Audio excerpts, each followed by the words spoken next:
So good morning and good afternoon to everyone. Welcome to today's webinar, Modern Network Compliance, Go Beyond CLIs, Adopt APIs. Quick intro, my name is Glenn. I am the Director of Product Marketing here at Itential, and I am joined by our resident networking expert, Rich Martin. Say hi to everyone, Rich. Hey, Glenn. Hey, everyone. Thanks, Rich. Excited to jump into today's topic of understanding why APIs are a critical skill in today's network environment for a network engineer, especially when it comes to compliance. But before we get started, let's just discuss a couple of few housekeeping points. So everyone on the call will be muted. If you have any questions along the way, please drop them in the questions panel, which you'll find under the webinar. We'll do our best to answer questions along the way and cover any remaining ones at the end during our Q&A session. If we don't get to one of your questions on the webinar, we will answer you via email shortly after the webinar. So let's get started. So for today, we are going to just recap briefly the drivers of modern network compliance. This is a topic that we covered in part one of this series.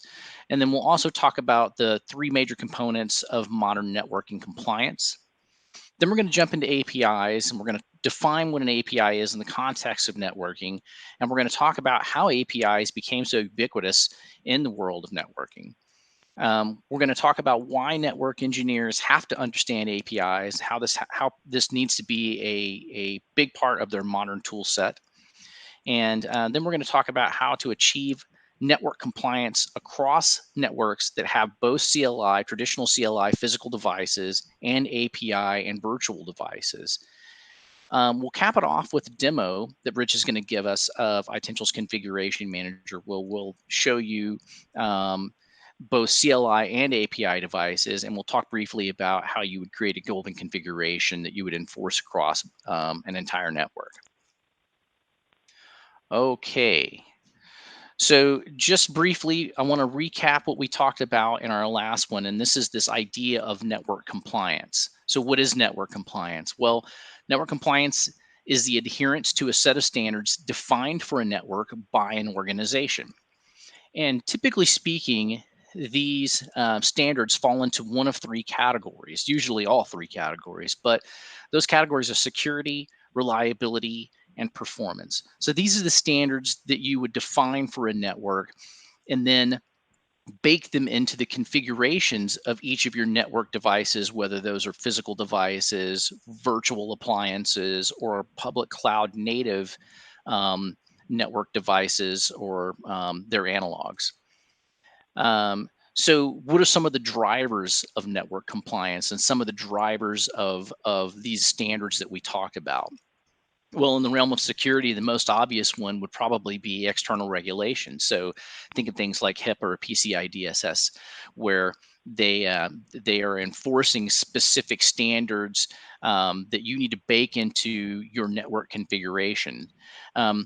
Really, a set of best practices around security would also inform what those standards would look like on the security side of compliance.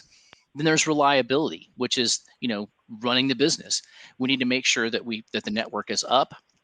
We need to make sure that we've got adequate failover built into the network in the event that the network goes down. And we need to build in and bake in certain things into the configuration and use modern tools to help prevent networks from going down, specifically from misconfiguration of devices.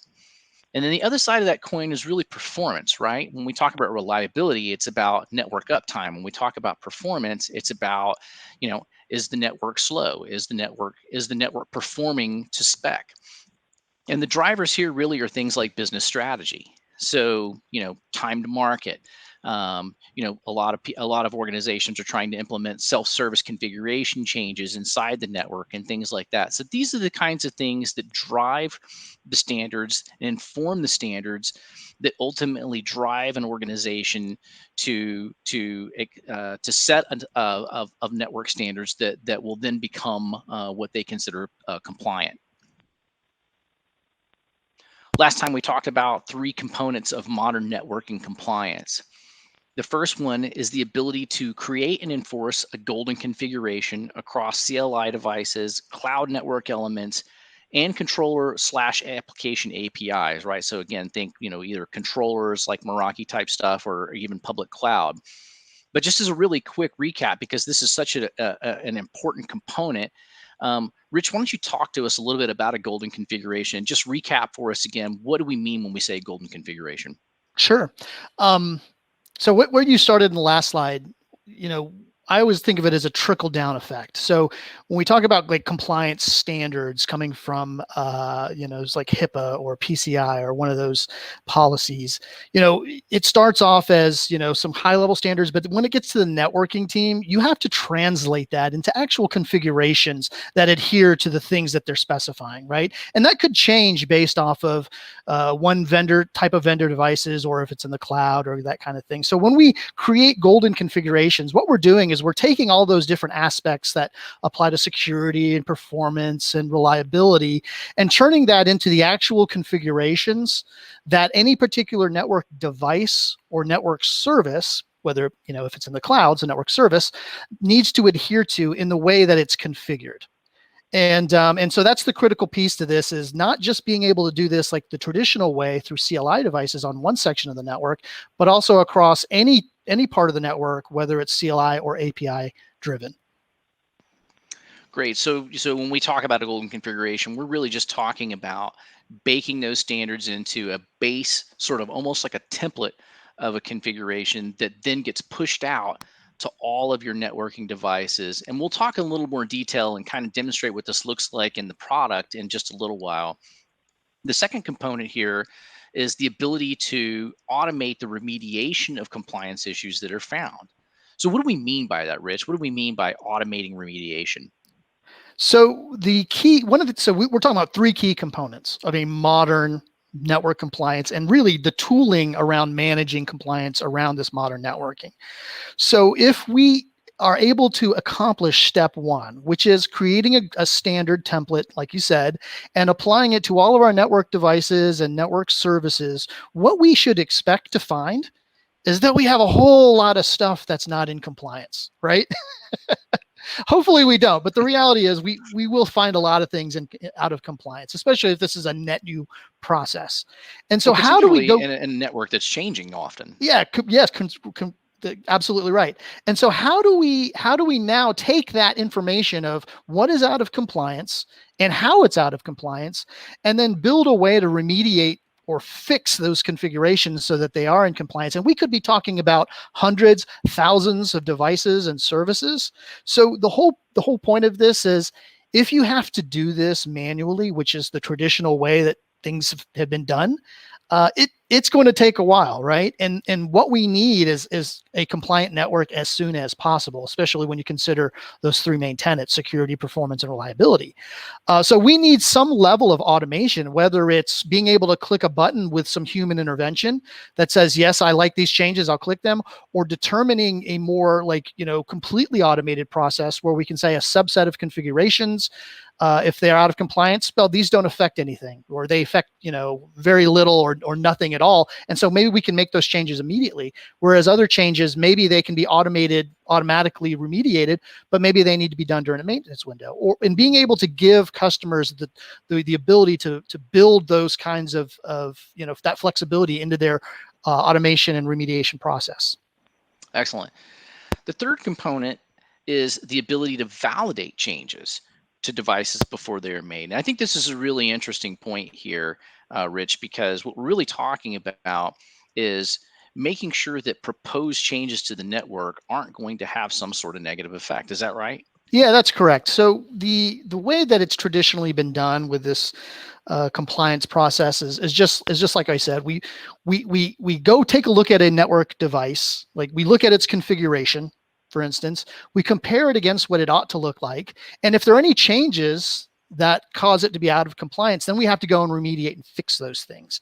Well, the question begs the question, well, how did it get broken in the first place?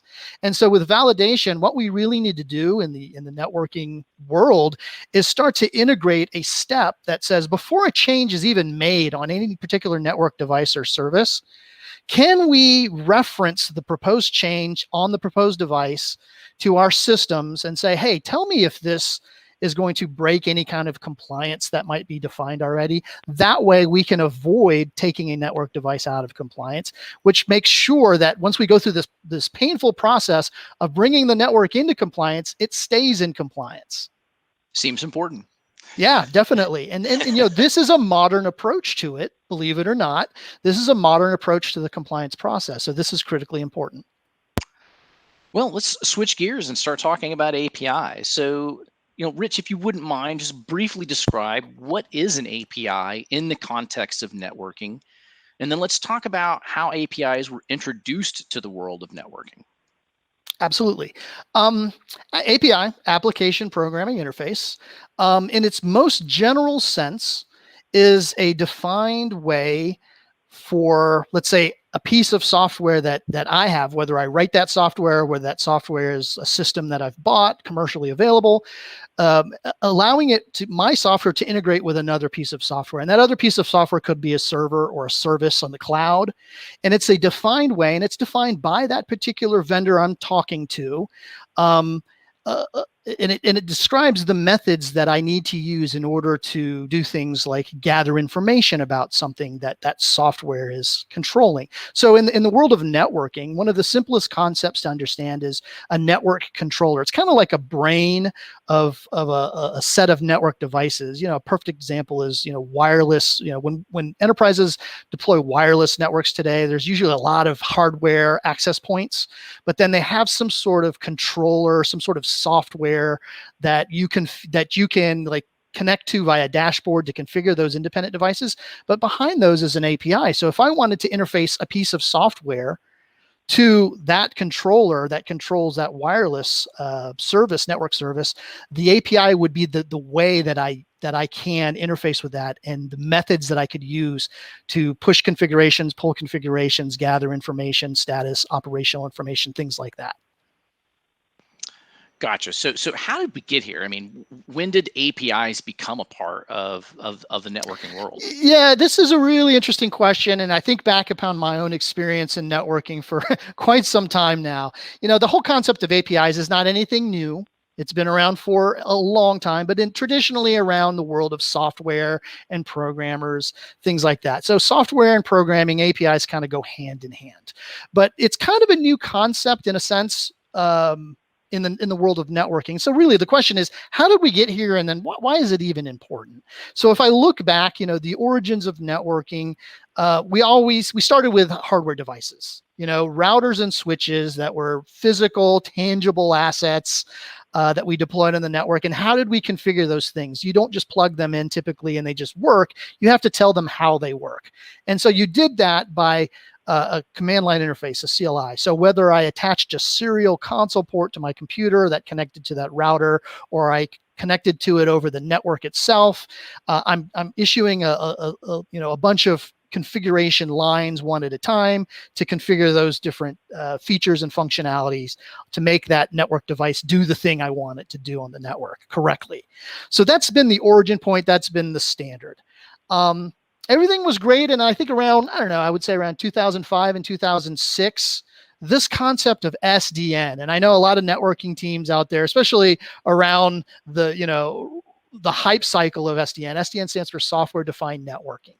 And what we saw was, there was a movement in academia. Primarily, they were doing a lot of research at Stanford and even here in Atlanta at Georgia Tech around the concept of how do we take network devices, which have traditionally been in hardware only, right? They're the intelligence, what we call the control plane, kind of the brains of it, and the data plane or the forwarding mechanism that it can push packets out at performance. All of that was tied to the hardware.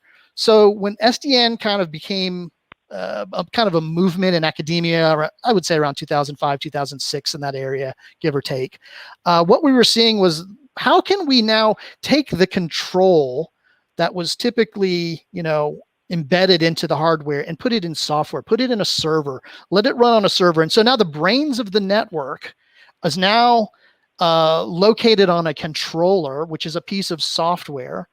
And really kind of the broad idea to this, Glenn, was we should be able to create a software controller that runs the entire network. And when I say the entire network, I mean the entire network, whether it's your campus network, your wireless, your data center. These are all kinds of different configurations and different network device types and things like that. And there was this grand vision of a single controller that could manage the entire network. And there was definitely some benefits to the idea, right? Like instead of having, if I have 100 devices on my network, instead of having to go to each one of those devices independently to configure it via CLI, I could go to log into one, web interface or one dashboard or maybe even one CLI that was the controller, because it managed all of those individual hardware elements, those hardware devices.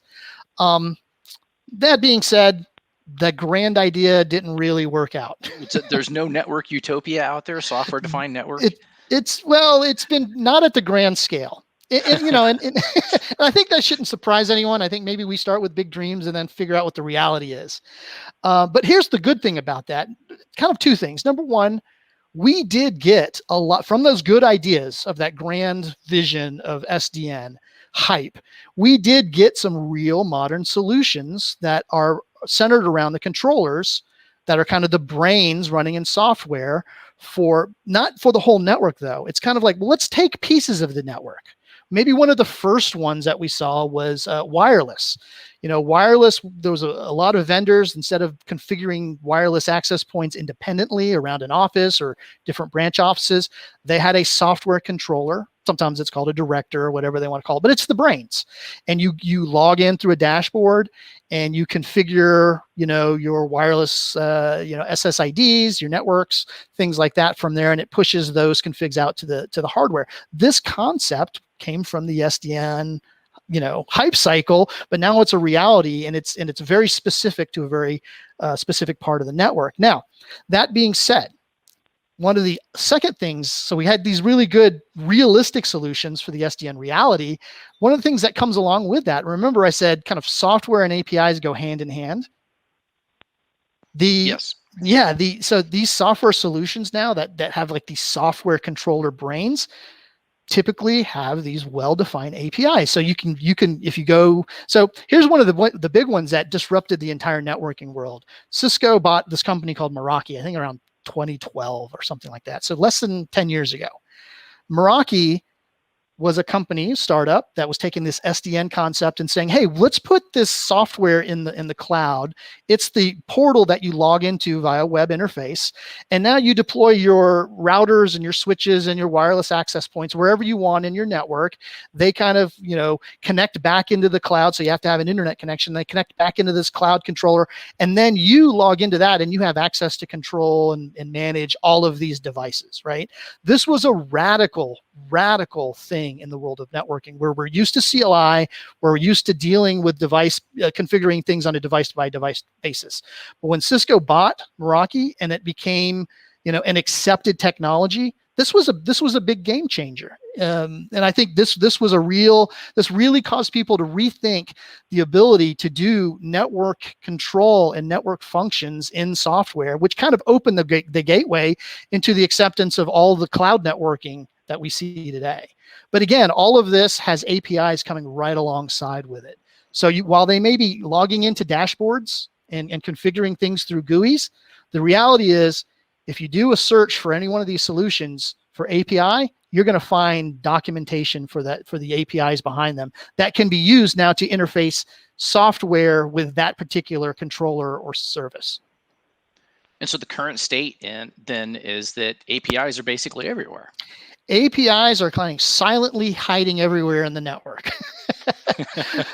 Whether teams recognize them or not, they're there, right? So any kind of networking solution around Meraki, SD-WAN, even cloud, there's an API behind it.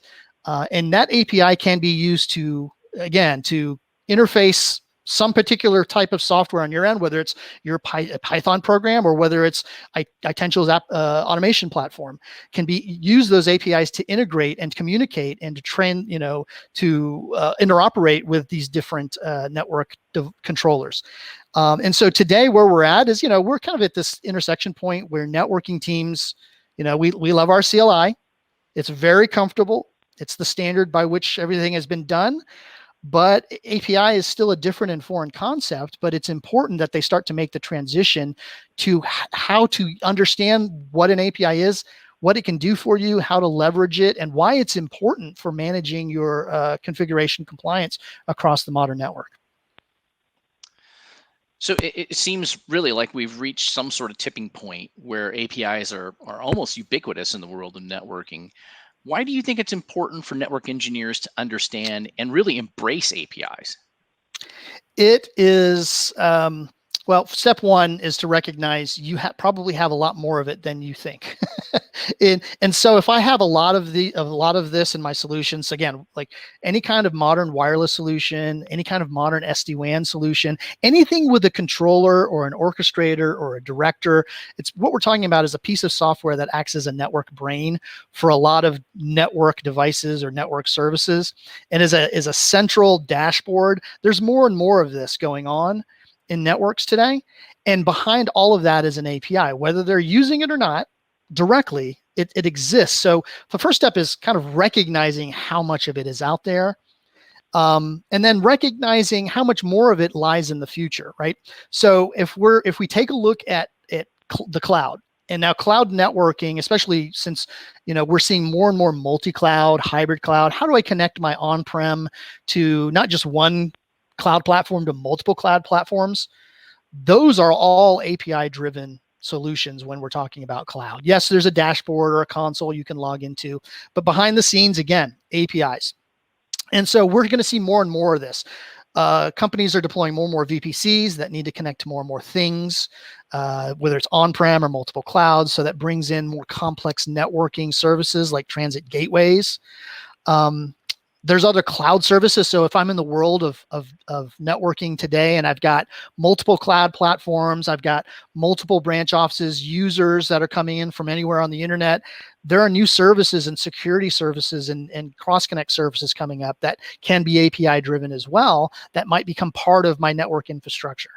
And then there's also this another set of solutions that says, hey, instead of using cloud native networking things, to drive a network, could you build a kind of a virtual network? We won't get into too much detail on this, but to know that there's solutions out there from every major vendor, Cisco, VMware, Aviatrix, that tries to build they don't try, they do. They build a virtual network we call an overlay network that can span across multiple cloud or on-prem platforms.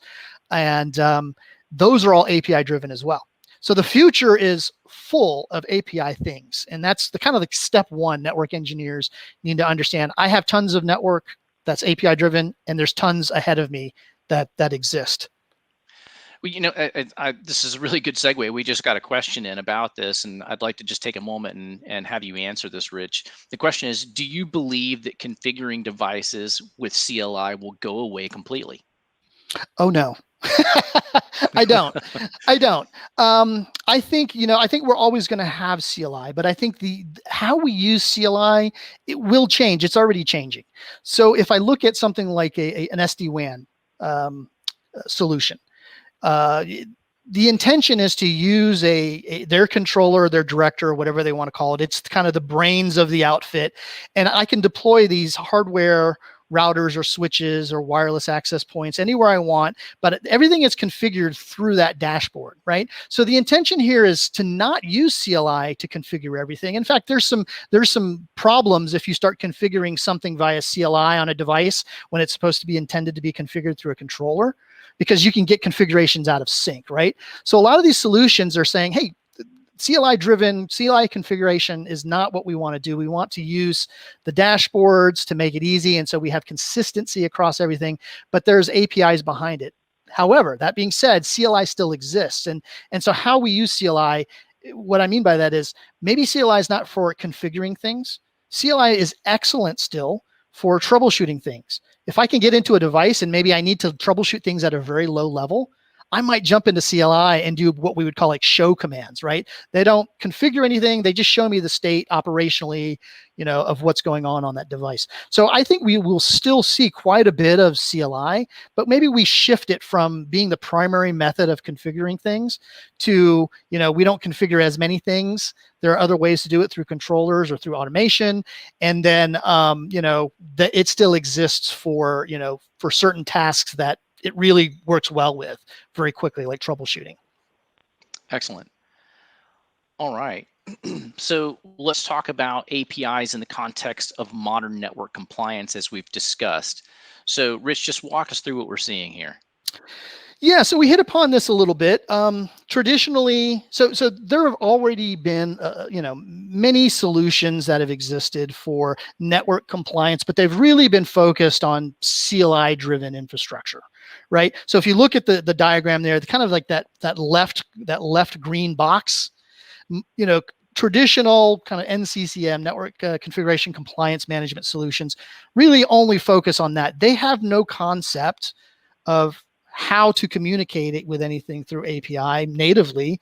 And so their ability to drive compliance across the entire modern network is severely limited, right? And any organization that's only relying on tools that only talk to CLI devices is really limiting their ability to drive compliance. And when we say drive compliance, we're talking about those standards which uphold the highest amount of security, the highest, amount of performance and reliability that a device or service can be configured for. So this is why it's important to understand kind of, in order to enable modern configuration and compliance and enable all of those three tenets of compliance, you have to be able to interface with these new modern network solutions through API. And that's the key. So not only do networking teams today have tons of stuff that's API driven, they can't use their existing CLI only tools to build compliance and to enforce compliance across those devices. And now they should expect to see more and more API driven devices without a CLI component that can be used. And so how do we solve that problem? If you ignore APIs as a networking team, only part of your network will ever be in compliance. And that's a dangerous situation for any organization. Particularly when you have separate groups inside the organization, cloud ops, DevOps, configuring an entire set of networking, virtual networking devices in the public cloud. All right, so let's talk about modern tools, really, for the modern network. I mean, I think that's really what we're touching on here. Not only does the engineer need to understand and embrace APIs, but the modern network engineer needs a set of modern tools to allow them to enforce compliance across both CLI and API networking. Yeah, that's absolutely correct. And that's what Itential is about. We want to provide a modern platform for managing the network that is not just traditional CLI. We cover that as well, but there are a lot of solutions out there. But really, the future is how do we integrate and do compliance across anything that doesn't use CLI as its standard way of management. And that is a whole lot of stuff today, and a whole lot more in the future. And so whether it's physical, virtual, whether it's cloud native or a cloud network service of some sort, being able to manage that regardless of that in one platform, in one set of tools. Building golden configuration. So when we take a look at here in a moment what a CLI configuration looks like and a CLI golden configuration, how can we take that same concept and apply it to the world of APIs, and what does that look like? If you can do that in a single platform and a single tool, that's a huge advantage, and that just leads that's the groundwork for being able to manage anything else in the future too that might pop up, because it's probably going to be API driven.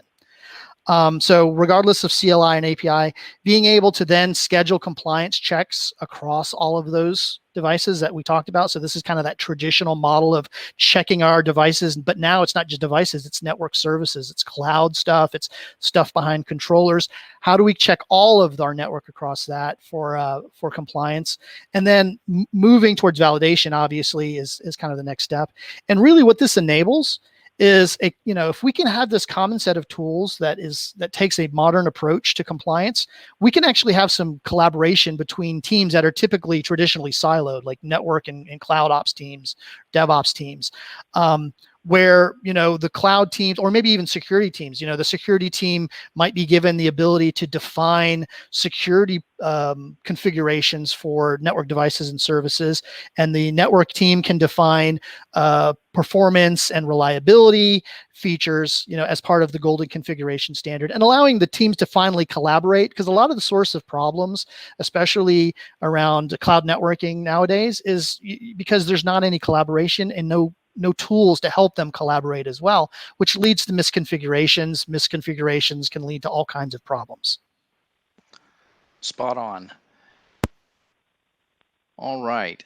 Well, let's jump in and do a demo, Rich. So just give us a brief intro here, and then let's jump in and take a quick look at the product and see what we're talking about when we see in our federated device list both CLI and API devices, and then talk a little bit about golden configurations. Yeah, absolutely. So just as a preface, we do have, this is a series, so we're going to do a little deeper dive into a lot of things going forward. In this particular demo, I do want to show our configuration manager, which supports the federated inventory. So that means we have devices that are both CLI and API based devices in a single inventory, which is nice, because if I have to drive compliance across all of that, having it all in one tool, fantastic, right? Even though they are seen as kind of wildly different types of managed devices, CLI and API, we can draw some similarities and build tools that work across both of them. And that's really what makes it modern. And then looking at a golden configuration, what does it look like in a traditional CLI-based, golden configuration template standard? And what does that look like in an API-based service? What does a golden configuration standard look like there? And so we'll dive into that. And again, let me share my screen here. And while we're doing that, I will preface it by saying we will deep dive into a lot of this. So we won't go into every little detail. We just don't have the time for that. But I do want to bring us to an understanding of, what does a CLI look like? What does an API response look like? And how does this all work in our environment? Okay, so let me ask the common question. Can you see this? I can. Okay, fantastic. All right, so here on the left, we have a device inventory, and we have a list of devices. And, we've got firewalls. This is in our lab. So we've got firewalls. We've got, traditional iOS, Cisco iOS, CLI-driven devices. And then kind of at the back, we actually have some AWS VPC. So this is what we mean by federated inventory, is that we can have, your network is now comprised of all kinds of things that aren't exactly alike. Old tools that are CLI driven or CLI focused, they don't understand APIs. They don't understand these new network services. And so they're not going to have an easy way to integrate those things. So a modern tool will provide these for you, because it is networking team's responsibility to drive compliance and configuration and all types of management across the entire network, whether it's cloud or on-prem.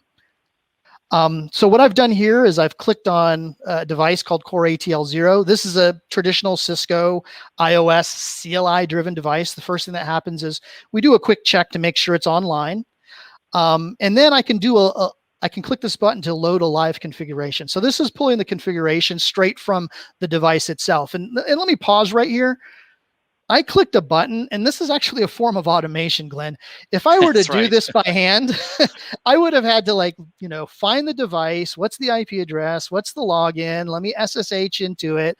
Let me do a show config, copy and paste it into a buffer. Or if I'm really fancy, maybe I push the configuration to a TFTP or FTP server or something like that, then show you. Literally, I click a button and the live configuration pops up. And for ease of use for a network engineer or for their day-to-day activities, something like this can't even be overlooked. It's huge. Indeed. Okay, so I'm going to put you on the spot, Glenn. I know you don't have a networking background. I'm here to help teach you. This is this right here. You're looking at a typical Cisco CLI configuration. What are your initial thoughts here? My initial thoughts are that I understand why network engineers are paid so much. This to me looks like it almost looks like some sort of, I mean, the first thing that comes to mind is DOS, right? Like Hmm. old school DOS. But, I can tell that there is some sort of language going on here. There's some sort of Yeah. syntax that is specific to this device or to a vendor. I just don't know precisely what it all means. Oh, understood. Yeah, good. Because I love your perspective on this, because when we look at APIs, I think it'll be helpful to also get your perspective on this. So a couple of things I'll point out. You're absolutely right. For anybody not inside the world of networking, this is just a bunch of lines. But if we dig a little closer into this, you'll see that there is somewhat of a format that's attempted. Like, we're trying to group together, like the OS tries to group together configurations that are similar, like with service, right? But then there are things that aren't grouped together at all. There are some things that have like indentations, which assumes that maybe these things are connected, and that would be the correct assumption. But there's no real clean way to focus on that. And then let me pause right there. Every CLI is different, even within certain vendors. So even within vendor, like Cisco as the vendor, different device families or models can have wildly different CLIs, and then between vendors they can be wildly different as well. And so that's part of the wild west of configuring things via CLI. There's really no standardization, and network teams speak lots of languages. They're called CLIs. So when they get into different devices and looking at things, they have to understand these things. And this is what it typically looks like. So the live configuration looks something like this. And so let's just get to something that maybe is a little more understandable. You've seen a router or a switch. You've probably seen it has like lots of ports on it, maybe Ethernet ports. A router will typically identify its ports by its name, like a gigabit Ethernet in this case, and then a number to identify it for the port number. But the big thing here is, like, we all understand IP addresses. And so what this is really saying is, for this particular gigabit or Ethernet, we'll skip over the description and encapsulation. That's other features that can be turned on or turned off and configured for a port. But in this case, it's got an IP address that's assigned to the interface, right? I mean, that's easy to understand. We all understand IP addresses, at least in the sense that we need to have one in order to do anything on the network. Right. Okay, so this is pulling a configuration, and again, like from a very practical perspective, I can click a backup. I can create a backup. And again, I don't want to underemphasize the fact that there's a lot of automation going on just by clicking buttons and having things happen. And from a typical CLI, perspective, I can see lots of different backups. I can go back into the past. Now here's a cool tool, and I've blogged about this, and we've talked about this a little bit. See this backup? This is from February of this year. I can take a look at it, and this is a snapshot of what this configuration looked like in February. And if I compare it, I can compare it to my live configuration. So this is a device's old configuration back in February. What does it look like compared to right now? And so for a network engineer, having a tool like this is really, really, really good, especially when there's an outage. And the first question that's asked is, like, what changed on that device to cause the network service to go down? The first thing they want to do is try to understand what's changed. And so if we look at this, we can go down, like, here's that gigabit Ethernet 1.3 that we looked at. What's changed since February? So in the red section, you're seeing, okay, in February, this is what it used to be like. That's now changed. And the green sections are the changes that are different. So that's where we get the diff comparisons from.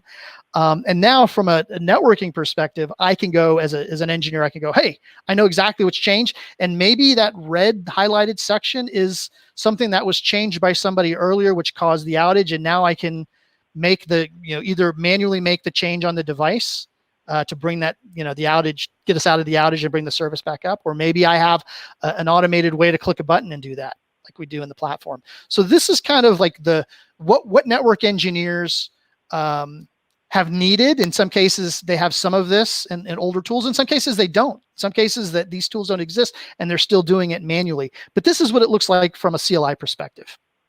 Understood. So let's take a look at something that's API driven. Sure. Okay. So let's go to Amazon. We've got some Amazon VPCs. An Amazon VPC is a network construct, I guess you could say. It's not a physical network device like a traditional router or switch, but it's a network service. And looks like we're pulling the AWS here. But it's a network service that if you ask me what a VPC is from a networking perspective, I can't say it's exactly like a router. I can't say it's exactly like a switch. It's kind of its own thing. But foundationally, it does something similar to a router or a switch. But then, like I said, it's its own thing. One thing that it doesn't have is a CLI to configure and drive it. So when people configure a VPC in AWS, they're going through the console or a dashboard and configuring these things through a GUI interface that that they click through and enter things. So in this case, this is a VPC. It's in our federated inventory, so it shows up in the list. This is coming in from a region West 1. And again, just like with a traditional CLI-driven Cisco device, we get an online status. I can load its configuration, and that's pulling it directly from the AWS. And I'm using an API to speak to AWS to get this information about how this particular VPC is configured. So it's very similar in a way to a CLI device where I'm basically, if I get a configuration, that tells me everything about how that device is configured.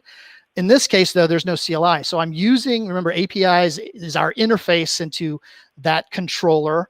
In this case, it's AWS. And I'm saying, hey, give me the configuration for this VPC named that at the top, and it's providing this information back to me in a slightly different format. So what are your thoughts on the format you're seeing now as compared to the CLI? Well, it's been a long time since I've done any structured programming, and by a long time, I mean decades. But this to me looks more like what I would consider to be kind of like a structured programming language. I don't know, a C# or a Java or something like that. Yeah.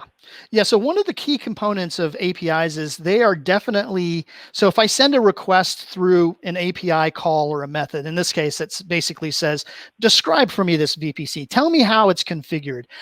We should expect to get a formatted response. And by formatted response, I mean like XML, in this case, JSON. There's all kinds of different responses that are like formatted data. Whereas in a CLI world, really there's not formatted data in the same way. And why formatted data? Because it allows us to, not us, but software programs to quickly parse through, make adds, changes, deletions, any kind of modification of the configuration and send it back if it needs to. It makes it very easy to take that data, find exactly what you're looking for, extract it, make changes, whatever it needs to do in common libraries and common methodologies. And this is one of the key components of why that's so different from CLI. CLI is human-centric, so a human can parse the output with experience and time, but when we have a modeled data format like this, now software can go in and make changes even more rapidly if necessary. So that's one of the key things to look at here. Interesting. Let's switch gears really quickly and take a look at like a golden configuration. Absolutely. Let me push one more button, if you will, before we move over. Certainly. I should be able to back up the API configuration, right? If I can look at the configuration and pull it, let's make backups of it. Again, for the same reasoning as CLI configurations. These are great insurance policies. I want to know if something's been changed. And that really becomes the foundation by which we can start to build a golden configuration template. So now let's move over to the golden configuration. So from a CLI perspective, what does that look like? If you look here on our golden configurations, this is where we define the network configuration standards for any particular network device. And we'll spend more time in the future looking at this, but really briefly, we can start with a base configuration. And this is kind of a more modern approach. How do we take a big monolithic, huge configuration and break it into different sections? Some of those sections might be generally applicable to more devices. And as you kind of go down the tree, that's what we've built on here. We've said there's a base configuration that should be applicable to every network device that we want to attach to this golden configuration tree to run compliance on. So in this case, we've got this subset of configurations in blue. But as we step through the tree, we can look at these configurations that we're adding. So we've got the blue configuration, that's the base, and now we're adding more configs. And I know there's a lot of data in the configuration. We won't have time to spend through all that, what all that means here, but we absolutely will in the future. But look at the configuration lines themselves. These are derived from the CLI backups that we looked at earlier, right? That's where these are derived from. So when I said, network teams, when they build these standards, they have to build these standards based off of what the network device ought to look like. And so that's where we're getting this from. We're saying, okay, a CLI command that turns off this feature is part of my standard. Now I define it here, and this is the rule that must be followed when we compare it to a particular device. Does that make sense? It does. If I'm following you, the base is really this is really sort of an enforcement mechanism that kind of like goes from broad to granular, right? Very So much so. base is something that you would enforce across the entire network.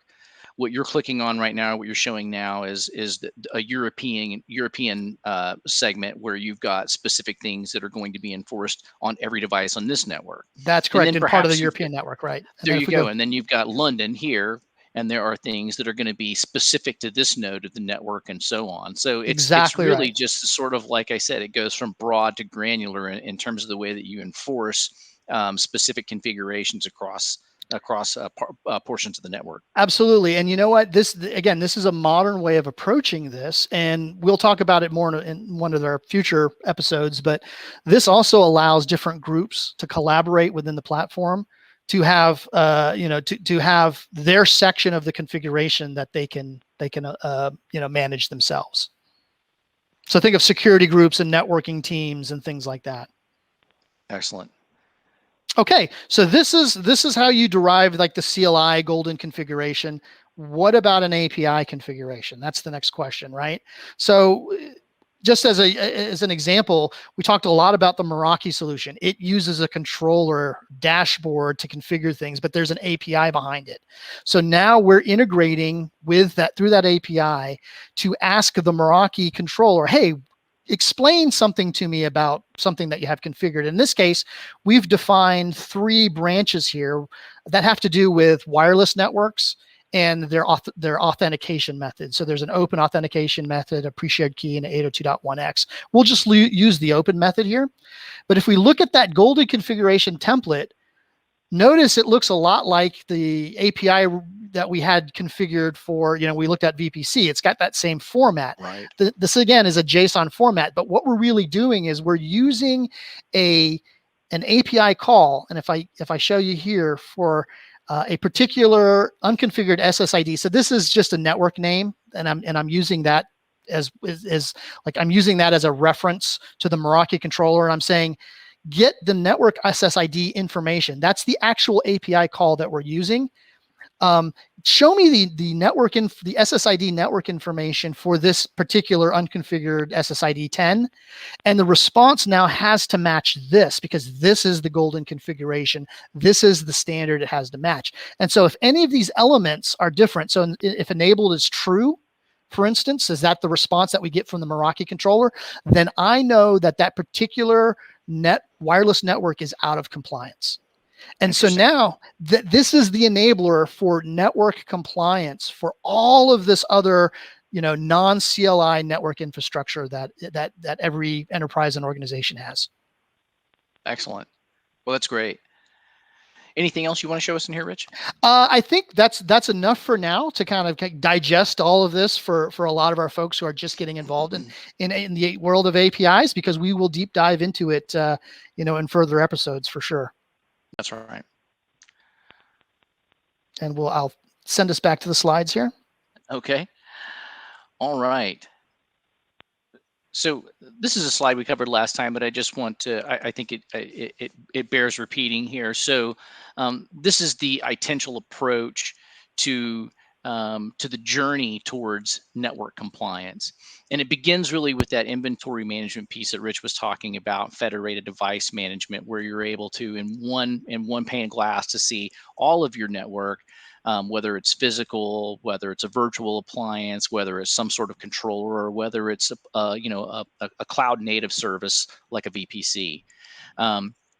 It's all then managing configs, right? So what do we mean by that? We mean automated backups the Itential way, both across CLI and API devices. Rich shows you how you can do that by clicking a single button, but these are also things that can be automated in a workflow and set to certain cadences. diff comparisons and rollbacks, and I think Rich showed you some of that. Then managing devices, right? Automated software upgrades, and things of that nature. Creating and enforcing network standards, right? And this gets back to the golden configuration that Rich was just describing and demonstrating for us, and how you can do that across both CLI and virtual devices. And then that leads us into auditing and compliance reporting, which is a really big and important piece of network compliance, right? Once you think you've enforced your golden configuration across your network, it's important to run regular audits and compliance reports to ensure that you really are in compliance. And then that ties into automated remediation. So if you find that you're not, you can either, as Rich has described, depending on the severity of the remediation needed, you might automate it, so that it happens behind the scenes without anybody even needing to know. Or perhaps it's something that requires a human touch. Either way, that's something that can be revealed through auditing and compliance reporting. This next one's a really interesting one, Rich, and I wanted to just dive in on this a little bit. And this is this idea of change management and integration with ITSM tools. So if you would just kind of like walk us through what we mean by change management in the context of modern networking compliance. Yeah, absolutely. So one of the things that constantly comes up, especially when we talk to network teams, is, they're always focused on some sort of element that's specific to the network. So if we're talking about remediating things, it's like, how do we quickly make changes to a network device? Can I, what you just said, can I push a button? Can something be done automatically? That's usually the very first focus, and that's a valid focus. I mean, they're a networking team, right? But then they start to recognize, and we help them kind of understand, how much time do you spend in your other applications, swivel chairing between different applications as part of that network change process? And the one that always pops up is change management, right? There's always some sort of ITSM, whether it be ServiceNow or Jira or something else, that they spend lots of time in. So, a modern solution to this that we have is, how do we integrate ServiceNow? Because going back to what we just talked about, we're using APIs. The world of APIs is everywhere, right? So we can use APIs to integrate with any of these IT systems, ServiceNow, Jira, many others, and then integrate that process as part of kind of a broader automation that would help with their config compliance and remediation, and then integrate with ServiceNow. So it could do things like open a ticket, update the ticket with information, and even close the ticket when something's been resolved. And this saves a considerable more amount of time for network engineers when we sit down and show them the savings that they have, especially with the auditing and compliance and reporting tools that we have within the platform. That's great. And of course, lastly is validation. And we've touched on this. We have in an upcoming episode, Rich will give us a deep dive on what validation is, what it means, and what it really looks like.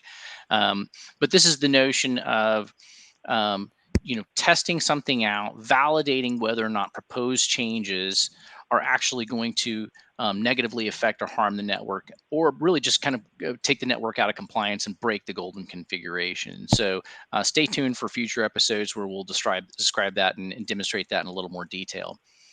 Well, that's all we've got for today.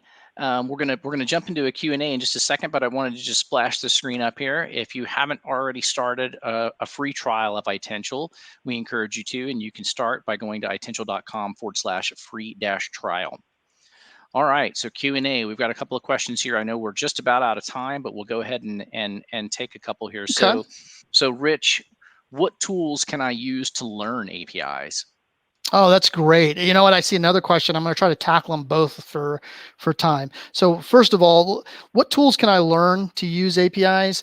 I think before you even learn the tools, you've got to understand what an API is and what it looks like from a technical perspective. So one of the questions is, where should I start as a network engineer in regards to understanding APIs? So let's take a look at, let's say, if you have Meraki as a solution, or if you have an SD-WAN solution, there's a number of vendors. First thing to do is do a Google search for like Meraki API, or looking through the documentation, right? Or AWS VPC API, and start reading through that, because it's going to list kind of like a CLI list. If they're familiar with looking through a list of CLI commands, and it's kind of similar in that sense. It's going to give you a list of all of the kind of commands that can be sent to that controller and a description of what they, of what is expected to send them. I might need to send them the name of a particular device that it's managing, or the SSID, or the network name of a wireless network for Meraki. Start learning those things, because now you can start building a bridge between, okay, if I wanted to configure an IP address for an interface, I know how to do that in CLI. How do I do that in a VPC? How do I do that using the Meraki API? And start looking for those things to kind of bridge that knowledge, because it's going to detail, okay, here's how you call that. From like a URL, right? And we'll get to the tools in a minute. Or this is the data that you have to pass to it in order for it to respond. And then when the API call sends a response back, here's how it's formatted so you can parse it out. Okay, so that defines all that, and now you can start to understand how to bridge this knowledge of how do I do it in the CLI, how do I do it in API. It's very similar to bridging the knowledge of how do I do it in CLI-A, how do I do it in CLI-B, which is what networking teams have been doing for decades now. So I would start there. So doing a Google search for the APIs, and then what tools? I think 2 tools come to mind. If you are a CLI guy, you like Linux or Windows, you can pull down a tool, a command line tool called curl. Maybe actually curl's probably already part of your default Linux distribution. And the reason why is this, because especially on AWS, if you look at their API documentation, they will actually give you a set of calls for curl. Curl is a command line program that you can use to basically connect to like a web service, HTTPS or HTTP. You can pass to an authentication or do some authentication, grab a token, and then start leveraging these APIs. Because this isn't a CLI, you have to use some sort of interface to it. And curl is a very simple command line interface for AWS and its documentation. It actually gives you a list of curl commands that you can use, which is very helpful, because now it's a copy and paste, and then I can see how these things work. I like to start there, but then for more of a GUI focused, Postman, Postman, is well known and well used. It's got a set of things it can do, but really it's leveraging APIs, seeing their input, or sending that input, seeing the output in a very, very granular way through a web interface. So I would say curl and Postman are 2. I would probably start with curl and then maybe use Postman, and then that's going to give you a great head start, along with the documentation, on learning how to leverage and use APIs, and then bridge that back to the knowledge you have of the CLI. That's great. Thank you, Rich. We are out of time. We have a couple more questions here, but we're going to answer those via email. So we want to thank everybody for attending and encourage you to sign up for the next in this 7-part series, which will be Achieving Compliance in a Hybrid Multi-Cloud World, where we'll get in a little more detail about how to do that. So thanks again for joining, and look forward to seeing you next time. Thanks, Rich. Thanks, Glenn. Thanks, everyone.